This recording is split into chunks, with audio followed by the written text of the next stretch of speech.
Hello and welcome to our senior project presentation, the Skywalker UAV. Our project advisor is Dr. James King of the Electrical and Computer Engineering Department.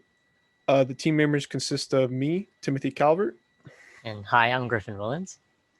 Hi, I'm Angel Moreno, and we are doing the Skywalker UAV. So, what is the Skywalker UAV? Our Skywalker UAV is a remote controlled auto leveling quadcopter, and we decided to choose this project to satisfy our senior project design because we wanted to demonstrate a practical application of our engineering skills. We also wanted to gain experience implementing practical control systems that we've learned over the course of our bachelor's degree. And we also wanted to practice our programming skills in an embedded microcontroller environment. Our mission was to design and construct a flight capable quadcopter by integrating open source control software.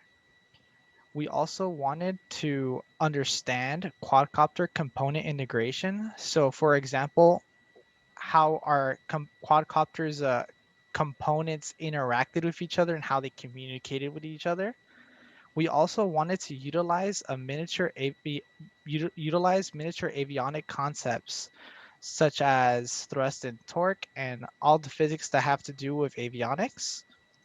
We also wanted to use as little resources as possible since we are doing this project from home and not on campus. So first up is our specifications. So the material requirements for our UAV quadcopter, to make it flyable, we have to have a list of components. First, we have to have a flight controller. Second, we have to have a propulsion system, which consists of a motor or motors, propellers, and ESCs, electronic speed controllers, an IMU, which is an inertial measurement unit, a battery pack, wireless controller and receiver, and a miscellaneous electrical components. The first thing is a flight controller. This is the brains of the quadcopter, and for the flight controller, we chose the Arduino Uno. The Arduino Uno, as listed here, it has a 16 megahertz clock speed, 6 pulse width modulation digital I/O pins, 6 analog input pins, input voltage of 7 to 12 volts, so we can power it through our battery, a 5-volt operating voltage, and 32 kilobytes of flash memory. So why did we pick the Arduino Uno? The Arduino Uno can be easily mounted utilizing the through-board screw holes. As seen in this diagram right here, we have 4 holes that we can mount the board to our project. Another reason why we picked it is the Arduino IDE is a simple and well-documented coding platform for microcontrollers. It increases the likelihood of our project working as intended because we can easily go online and debug if we needed to. The next system of our quadcopter is the propulsion system. This is the components that help us achieve flight. Without this, we would not be able to achieve lift. So the first thing is our motor. As shown to the right is a 1000 kilovolt brushless motor. It has a maximum efficiency of 80%, and it can be used with a 2 to 3 cell LiPo battery. LiPo meaning lithium polymer. Our electronic speed controller, or ESC for short, can supply up to 30 amps of continuous current and can be used with 2 to 4 cell LiPo batteries. The propellers we chose are shown at the bottom. They are 10 inches in length, and it has a 6 millimeter shaft diameter. And along with the motors in the ESC, this system can produce sufficient thrust for our quadcopter. Next is our IMU and our battery. So for our quadcopter to be considered auto leveling, it must be implemented with this IMU. The IMU we chose is the MPU 6050. It's a 6-axis accelerometer / gyroscope. It has a 16-bit AD converter data output, and it runs on I2C communication protocol. Our battery specifications are it's a 3-cell lithium polymer battery. The nominal voltage is 11.1 volts. The discharge rate is 25 C, and our capacity is 2200 milliamp hours. And why we picked the IMU is because of the ease of use with the Arduino Uno. It's very easy to interface this specific IMU with the Arduino Uno. Also, another reason is because it includes an accelerometer along with a gyroscope, and the battery The reason why we chose the battery is compatible with the ESCs and motors. 3 cells falls within both specification ranges of both the ESC and the motors.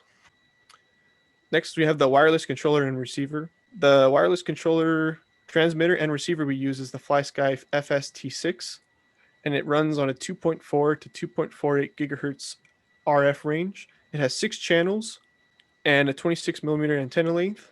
So why did we pick this specific transmitter and receiver? Well, it has enough channels to send signals for throttle, yaw, pitch, and roll, which are the 4 basic signals that we need. A small receiver for easy implementation into the build. Low power consumption with high receiver sensitivity. And last but not least, we have the miscellaneous electrical components, which consist of 3 resistors, a 1K 1.5 and 220 ohms, a breadboard, diode, red LED, electrical tape, wiring, and heat shrink tubing.